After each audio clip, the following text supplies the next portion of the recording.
Hey everybody, it's Tell the Truth Radio. I'm your host, Ron Fitch.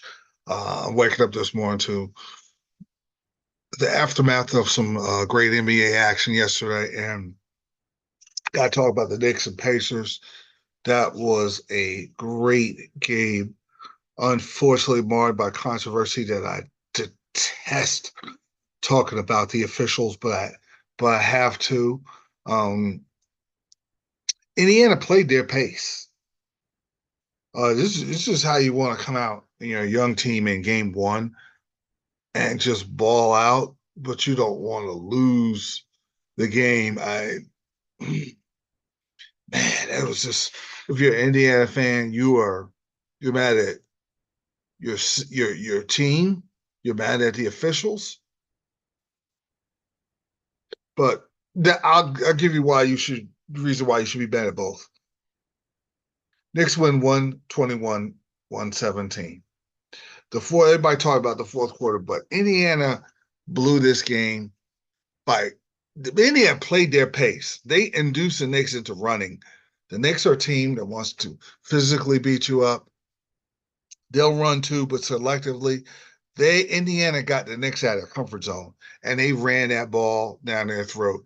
And what the Pacers did that the Sixers didn't do because they don't have Embiid and Maxey, they beat the Knicks by movement, ball movement. O'Connell to the basket, driving to the basket, dishing to Turner. The ball doesn't stick. Siakam's destroying Anunoby. That's his team. That used to be his teammate. The Knicks are going to have to make a major adjustment to that. And the Pacers were leading. The Knicks would come back and get the lead. The Pacers would get the lead. The Pacers would go up 5 or 6 points with some spectacular plays, but then they would break down. Every time the Pacers took a 5 or 6 point lead, they'd break down, not get back on defense, so let Josh Hart drive to the lane or shoot the jump shots or shoot a wide open three. Brunson would hit a big shot. They would break down on Brunson. Brunson, the fourth player in NBA history to have 40 points or more, and he had 43. But every time the Pacers would do something really good and positive, the Knicks they just break down. Then they would play defense when they're behind better. It seems like, and then so it was back and forth. But the fourth quarter, good gosh, I can't stand talking about officials. But Brunson turns the ball over. If the Knicks survive this series, turn the ball over against Boston will get you destroyed, and turn the ball over against Boston will get you beat, get your heart broke if it's a close game because Boston's going to take advantage of it. Because Boston has a scrimmage against the Cleveland Cavaliers. I'm moving them on to the next round. All right. So this matchup with Indiana and New York is for the rights to play Boston, probably lose to Boston. But anyway, that was not a kickball. When I saw it in real time, I was like, oh man, that's bad call. And then DiVincenzo hits a three. Yow. And they got the lead. But then Indiana scores a quick two. And I'm loving how they scored. Siakam just scores right over Anunoby.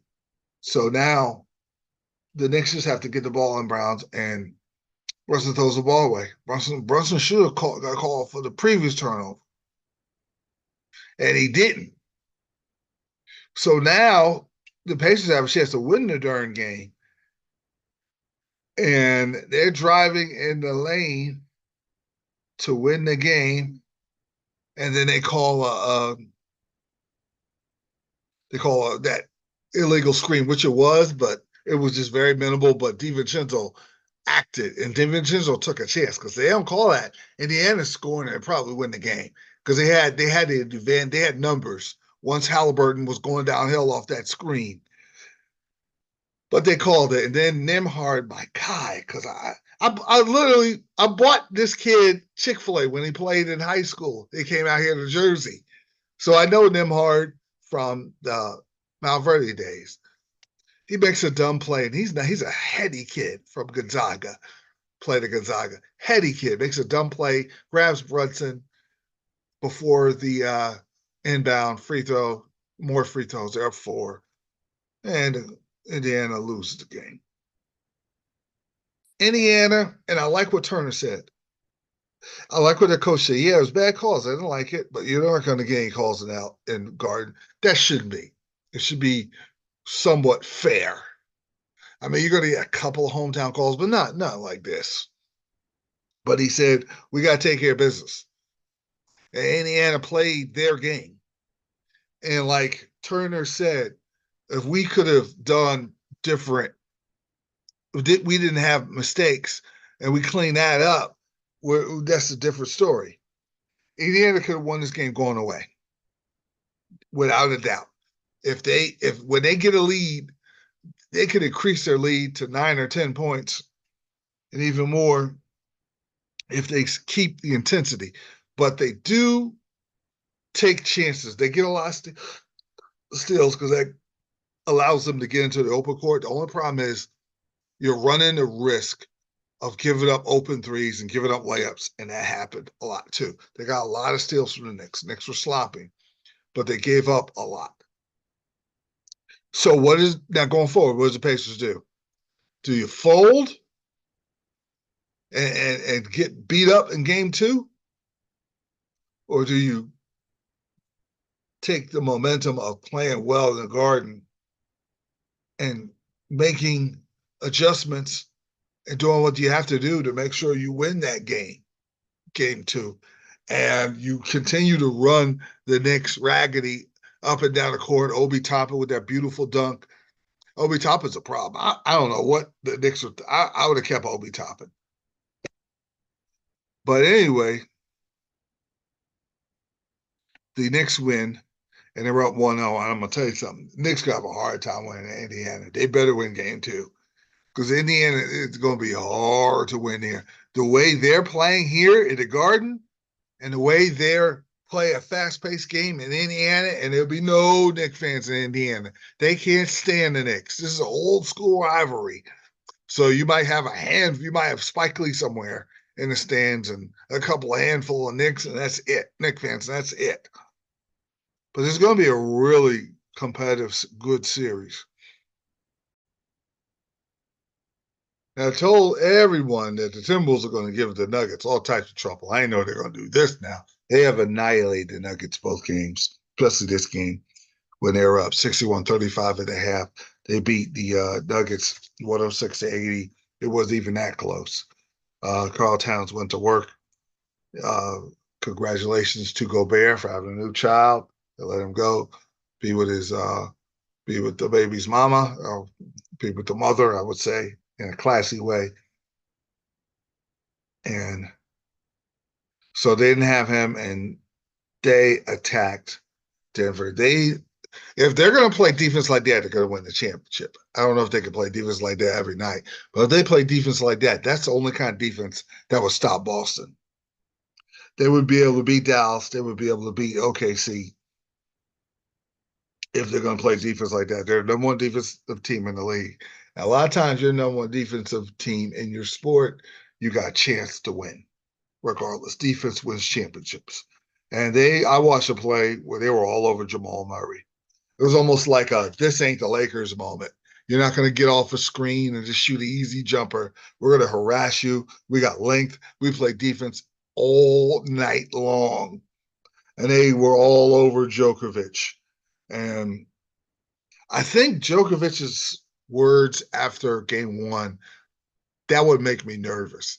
He's like, man, I almost need 3 of me. That's telling me that they have got to him a little bit, with Towns being physical, being his size, and Naz Reid playing him tough, man. I didn't know Naz Reid could guard the bigs like that.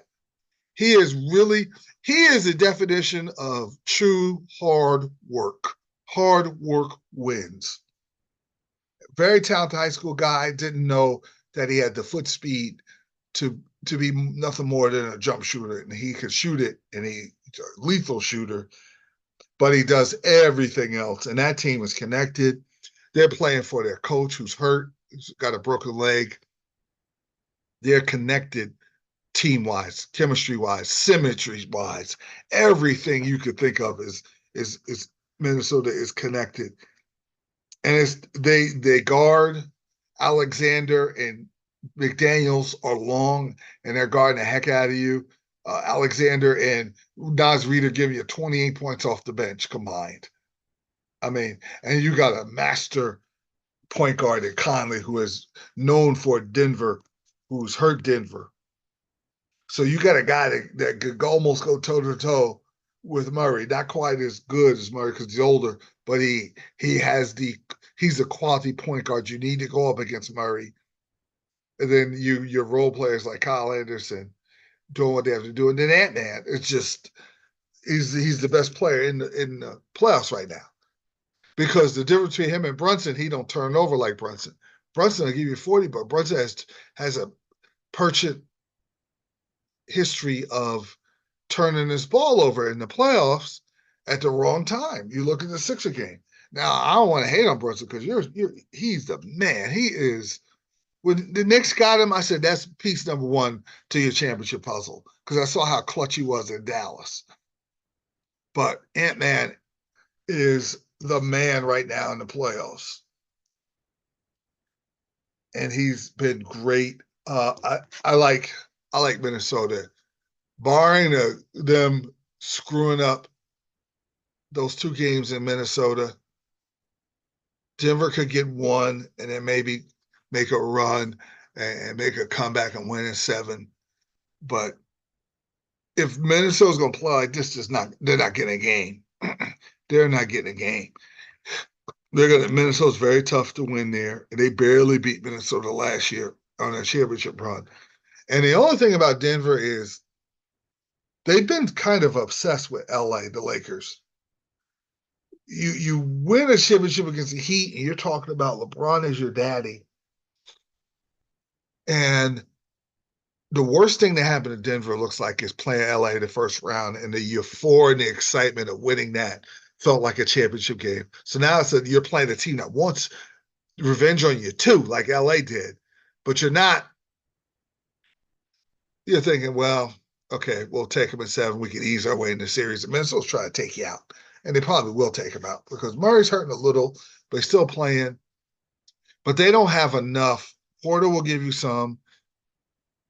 Gordon will give you some, and KCP will give you some points. But Minnesota is getting consistently buckets from Towns and Reed and Alexander and McDaniels, and you're getting that defense. So now you're Denver was uncomfortable these 2 games. They're going to be uncomfortable in Minnesota, and now you're going to have to show your mettle.